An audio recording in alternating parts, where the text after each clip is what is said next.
Hey guys, what's up? So let's get straight into the video. So this is going to be my simple guide on how I am losing body fat and how I change my diet around in order to get shredded for the summer. So this is going to be more focused around kind of quick fat loss and not necessarily long term, might not even be very sustainable for a lot of you guys. But this is how I'm currently eating for fat loss, and I believe this is a really great way to get shredded for summer. Stick around, there's going to be 3 main tips here, and all of them are going to be really beneficial to helping in your fat loss journey. Okay, so the first step on this is simply to track your calories. And man, you probably heard lots of people talk about calorie counting, and although it does seem like a bit of a pain at first, it is a lot easier than most people think. I use an app called MyFitnessPal, which I'm sure lots of you have heard of. It's probably the biggest kind of calorie counting app out there. I've been using this for about a month now to track my meals and track all the calories. So I'll quickly show you my FitnessPal, and you can see there, that is what I can see when you log in. So it shows you the calories that you have left for the day. I'm going to quickly show you how you can set up your goals and set up your calorie deficit. So you just want to click down here at the bottom where it says more, and this is where you can get the setup screen to put your goals in, your weight in, and how much you're wanting to lose. So you can see my goals are in there, and my goals for summer are to get down to 69 kg. I currently weigh about 73, 74, and when I started using it I was 75, and you can obviously work out how many calories you want to lose a day in order to find out how to get down to your weight goal. And automatically, every time you're logging your food every day, it will tell you if you continue to eat like this, then you will weigh this in this many weeks, if that makes sense. So that's just a quick overlook there at what the actual food logging looks like. You see, that's what I had for breakfast, and then lunch and dinner I've yet to have. It's currently 4 o'clock pretty much. And yeah, it's as simple as that. You basically go to add something. So I'm going to press add there, and you can either scan the food barcode itself and then put in how much you had, or you can actually just type in food and see if anyone else out there on the internet has actually done it. And more often than not, I find that it's pretty easy to find food on there to track. And one of the biggest bits of advice I can give you is to get a weighing scale. You can get really cheap weighing scales for like £10 in the UK. When you go to log that food, it will be a lot easier to find out the calorie content. And then it also tells you about the protein content, the carbs and the fats. And you can set macro goals, but I won't worry about it too much. I'd mainly focus on calories. Set your goal at the calorie deficit that you want to be in, so that it doesn't say a minus number. For example, if you set the goal calorie intake for the day as your basal metabolic rate, with activity on top of that, then you're going to be tempted to eat more in the day, because you'll always see a minus number on the day of how many calories you have left over. So minus 300, for example. Whereas if you set your goal at already in a deficit of 300, then any deficit you're in after that, you know you're going too aggressive and you need to eat more food and try and get that calorie number difference in the day of the goal to be a slight plus or minus either side of 100, which just allows you to not be tempted to overeat or undereat. Okay, so step 2 is to simplify your diet. Now, this step is going to be easier for some people than others, but to be honest, I find that this is massively helped me to lose fat and continue to maintain muscle whilst on a cut. Keep your food simple. The easier it is to cook food, the less likely you are to put certain ingredients in dishes that you don't know the calorie content of, and it's going to make calorie counting so much easier if you just have 2 or 3 ingredients. An example of something I could have for lunch nowadays would literally just be 1 or 2 fillets of salmon and 2 eggs and maybe some toast with it or something. It might amount to like 700 calories or whatever that works out to be. There's 3 ingredients, and you will have a hard time incorrectly tracking that. Whereas if you have a meal that has 8, 9, 10 different ingredients, lots of different vegetables, yes, it might be more tasty, it might be more interesting to eat that food. It's going to be a lot harder for you to actually track the calories that go into such a complicated dish. And obviously this is going to change when you go for like meals out and stuff like that. But generally speaking, if you're cooking your own food and preparing your own meals, keep it simple. The simpler the better. It's going to make it far easier for you to adhere within your calorie limit for the day and maintain a low deficit throughout the week, essentially, without going massively over that deficit or too far under. Simple foods is just going to allow you to make small adjustments here and there and actually stay within your calorie goals. And I've just thrown in some ideas here of what you can eat to keep your diet clean. So we've got protein, things like turkey breast. This is great. I eat this pretty much every day now. Instead of beef mince, I actually use turkey mince. White fish, salmon, chicken breast, obviously, and just canned tuna. Super easy to prepare.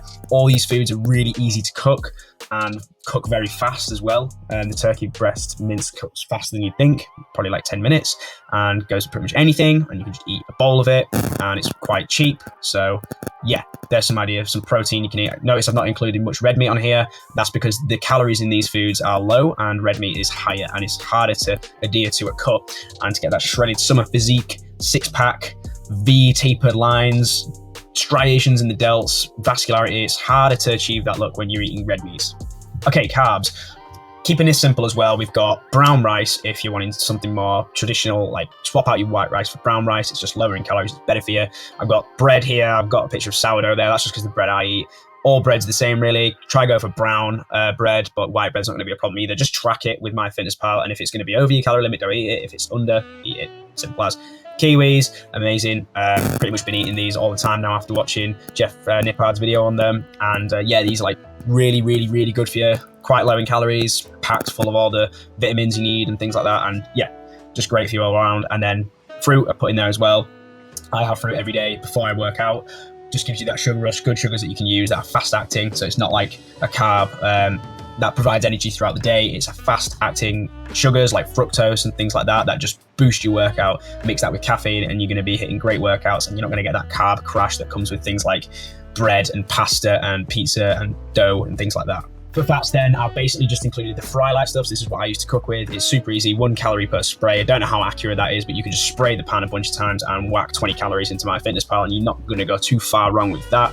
Keep it simple. I've included salmon here as well again, even though that was on the protein slide, but get your omega-3 in. If you're not eating fish, supplement omega-3, I'd say. But yeah, get your fats, healthy fats from fish. If you're going to use any kind of oil, if you seriously have to use oil and fry everything, use rapeseed oil. Ghee butter, I'm not sure how it's pronounced. I saw this on a video. I've never tried it, but I wanted to include it in here because I didn't know about it, so maybe you guys didn't know about it either. Yeah, this is an alternative to butter, and it's meant to be better for you. I've never tried it, so I can't tell you what it's like or how to cook with it or anything, but it's just on here, now you know. And then healthy fats from nuts as well. These come with omega-3 and other healthy fats. Just don't eat too many because they are packed full of calories. So if you're going to eat nuts, track them, get a weighing scale, a little bowl, nuts in there, and track it in MyFitnessPal. It's not as hard as you think. Okay, so lastly, we're going to talk supplements. Okay, if you're going to supplement anything, this is my current supplement regimen, and I think this is the best one to support a cutting diet and just to help you overall to basically get a shredded physique. Magnesium. Magnesium is probably the most important one on this list. It's probably the supplement that most of you guys don't take. Magnesium is going to be massively beneficial for your ability to get to sleep at night, and as we all know, sleep is going to be vitally important, not only for your fat loss, but for retaining muscle. If you're not sleeping well whilst on a cut, you can bet that your body is going to start eating through muscle. So magnesium is going to help in your sleep massively. Definitely take it. Creatine, a lot of you guys know about creatine already. Probably don't need to go into that, but it's going to help you give muscles more endurance at the gym, and simply just, it's a great supplement. I have creatine before every workout. Omega-3, so if, like we mentioned before, if you don't eat fish and you don't like fish, even though it's an amazing source of protein and other amazing things for your body, I definitely supplement omega-3. It's just going to help overall with your mental health and your recovery as well from the gym. And then last but not least is whey protein. Not the bulking kind, not the one that comes with loads of carbs in there, not the mass gainer, just bog standard whey protein. I use the one from Bulk. It's chocolate flavored and it's really nice. I think it's like 100 calories per scoop, so not that bad. And it's like 22 grams of protein.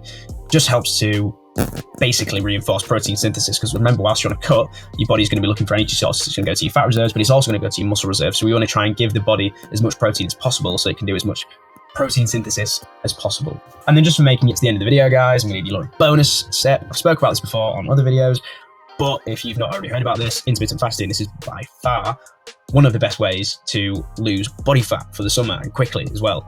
I've got whole videos going into intermittent fasting, so if you want to check out my previous video I did on fat loss, I go into intermittent fasting in there a lot more. But just to wrap it up and make it super easy, don't eat 3 to 4 hours after waking up. So if you wake up at 7 or 8, try not to eat till 11, 12. I've got the little example there. And then keep your eating window between 6 and 8 hours. So try and make your last meal of the day about 8. Or roughly 4 hours before you go to bed, or 3 hours before you go to bed, and keep the eating window short. So it's all about lowering the eating window and shrinking that eating window so you can't eat outside, so that your body's in a fasted state for longer, just like this graph here. I've explained in the previous video all the benefits of this, but basically it's going to hugely promote fat loss specifically instead of muscle loss. And yeah, overall it's going to be great to help you with your cut and calorie adherence as well. Right guys, that was the end of the video. Hope you found it informative, hope you found it helpful. And if you did, I really appreciate you drop a like and subscribe. And yeah, I'll see you in the next one.